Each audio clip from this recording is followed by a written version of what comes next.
Well, indeed, here we are. It's Monday, and thank you for joining us for interesting ideas as we try and come your way, perhaps toward a little bit of the end of the day Monday. And it's been an incredible time right now. First of all, so many things have happened over the weekend. As always, by the way, I got a hearing test. And it turned out pretty good, and that's really good. I'm glad to hear that, particularly in the line of work that I am in. And I went and saw the film Golda, and incredible. I would really encourage you. It deals with Israeli Prime Minister Golda Meir, obviously a world-class leader, and particularly with the tragedies that went into and the cost even of victory of the Yom Kippur War, which took place just around 50 years ago. So that's the story of my weekend, but I also did a lot of thinking and praying and coming up with some thoughts that might be helpful. And one of the things that struck me was exactly something I've talked about before, but not quite in this context. So you read the title right. DJT, Donald J. Trump. Have you prepared for your first mugshot? Maybe you better do that. Well, I probably have some of your attention, maybe some of your anger and anxiety. Let's see where it goes. By the way, it'll be helpful and useful, maybe a little bit fun. The program begins right now.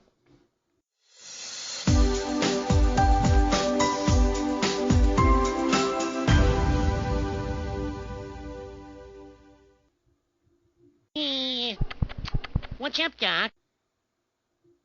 Well, the big news in the United States, and of course, part of the situation is that if it happens in America, it obviously affects much of the world, and obviously it's a part of the effect for the coming American presidential election, in which Donald Trump, the former president, who was ousted by the present president, Joseph Biden, he's going back and he's going to try again and see if he can be reelected and put his present person out of a job. And he's been doing quite well in his own Republican primary and drawing a lot of attention to himself. But of course, what happened is that a number of the people who are involved in the other politics and positioning in the Democrat Party have seen fit that he has now been indicted. Now, that doesn't mean that you've been convicted. Indicted just means somebody thinks they have a charge against you, and they've gotten other people, particularly because they have authority or because they have put together what is called a grand jury, which cannot determine innocence or guilt at all, just simply is there enough stuff to try. And he has been indicted 4 times. But the thing about this was that the person who made the arrangements and the way it was done in the state of Georgia, in the city of Atlanta, the big city in Georgia, is that as Donald Trump had to surrender post his bail or his bond, is that he would then be fingerprinted. They obviously have his fingerprints, and obviously almost everybody in the world knows whose he is, but they still insisted that they do what is called a mugshot, your face.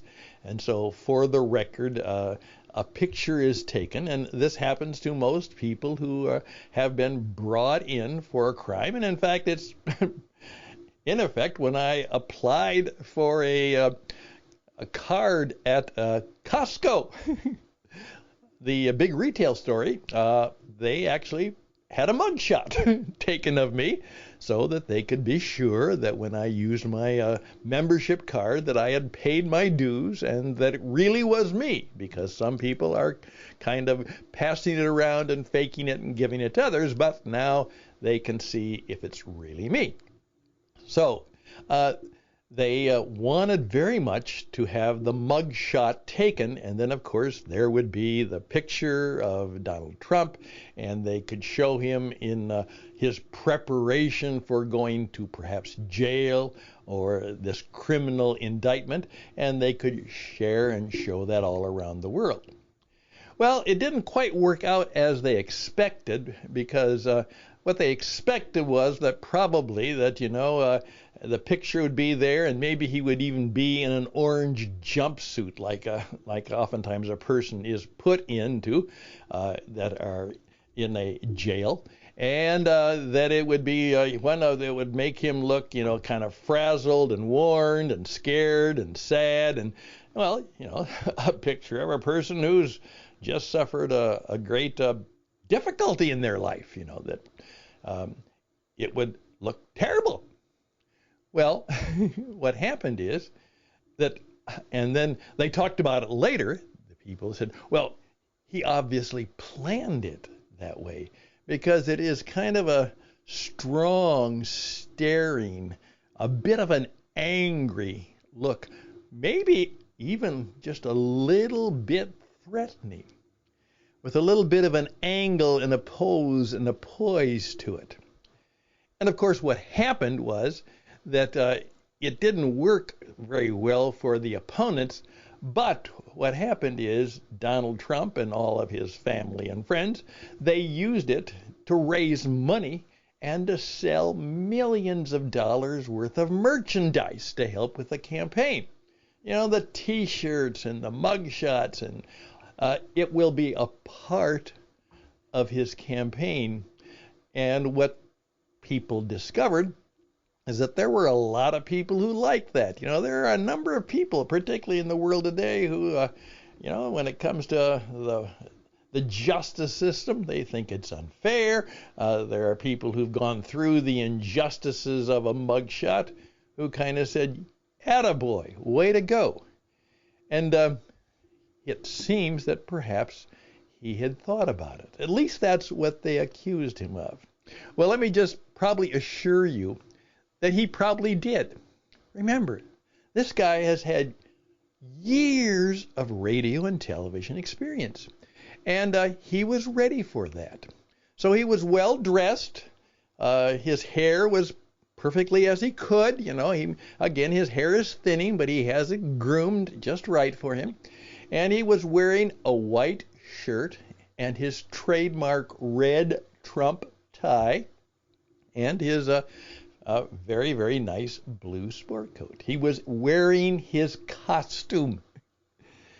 And he always is wearing just about the same costume that you expect him. The dark blue, very dark blue, well tailored, which of course, obviously, a white shirt, no stripes, nothing to distract, and a solid colored tie. Now, sometimes it has a bit of a stripe, but he has, in effect, a signature showing. And that's what he showed up. Now, the reason I'm laughing is because I've oftentimes said, as a business coach, be prepared at all times to have your picture taken.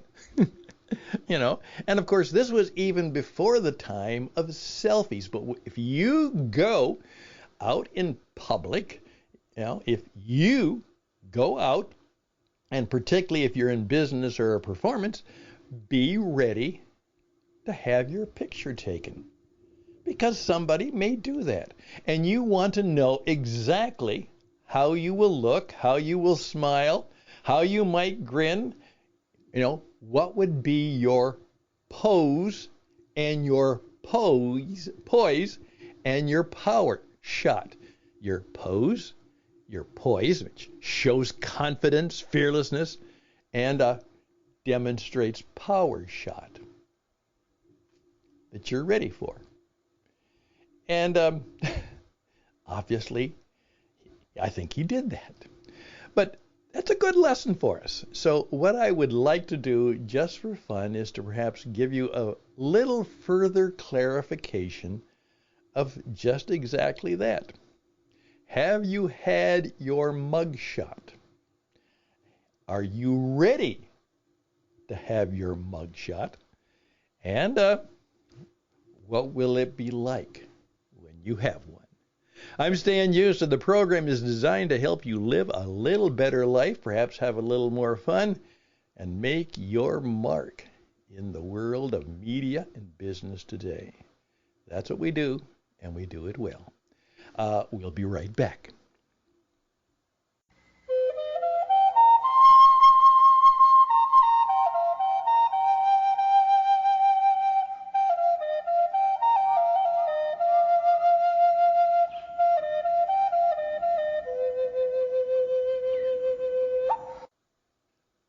What you should always do, and many of you know this already, is you have to have oftentimes called a professional photograph.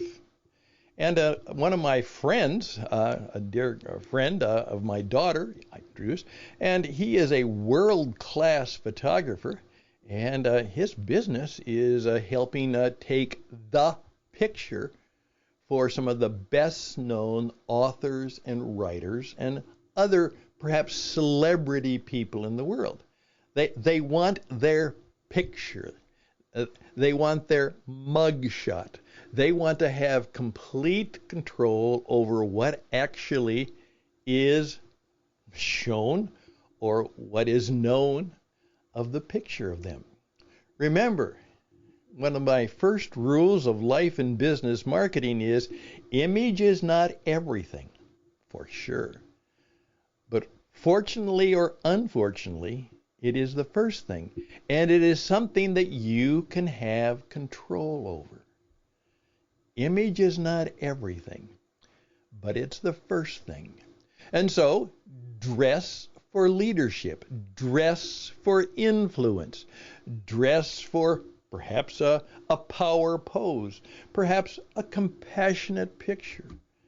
Be prepared with your mug shot. And be ready for it. But then, of course, right now, think about this. Maybe it's time for you to have some coaching and some counsel. Because, again, you notice there are people, particularly in the real estate business, who know this very, very much so, is that before people will buy a house from you, they have to, in many ways, buy you first. They have to be assured that you're good at what you do, and you appear, and you've got all those things that will help them sell their house, or perhaps help you buy a house and get the best deal. And so, if they can give a pose and a poise and a little bit of power and a smile, they will do so to, again, have a good mugshot. Well, I would encourage you to just take a lesson from Donald Trump's little performance. And, are you ready? By the way, who knows when you might be arrested for something in these days? Who knows? Actually, what happened could happen to anybody. You could be wrongly convicted or wrongly indicted or wrongly charged for a lot of things, and so they'll take your mugshot. So as best as you can, be prepared to make it as good as you can. Hey, I can help you with marketing yourself and marketing your business. That's what we do, and we do it well. Well, first of all, not only a picture, but a podcast, then a program, and then a platform. You got that? A mugshot, a picture, a pose, a program, a podcast, a platform. That's what you need, because before anybody buys your services or buys your product, they will have to buy you, particularly if it's a big and important purchase. You make the difference.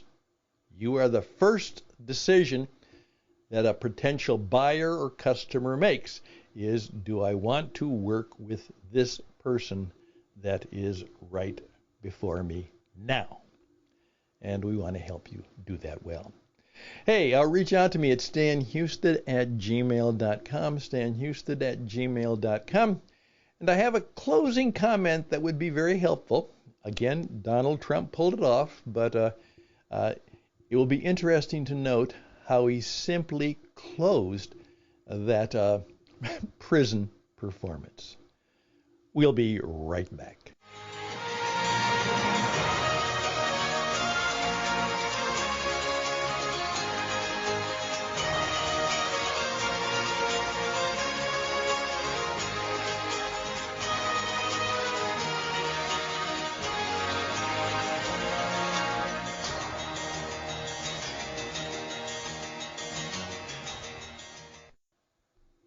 Again, you go back, and again, remember, this man is smart and he thinks things out.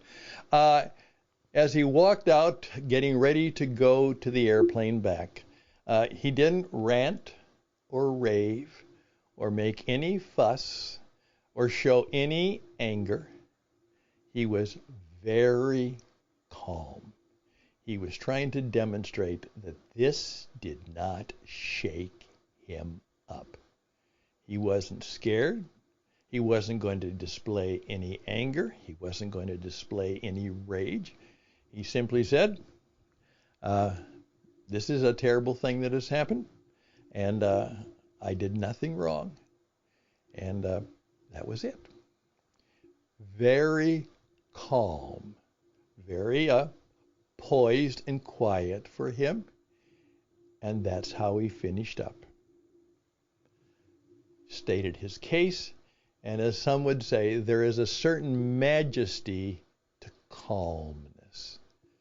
When things, as Rudyard Kipling said, when everybody else is going crazy, losing their mind, you are the one who remains calm. And that's something that will do you well.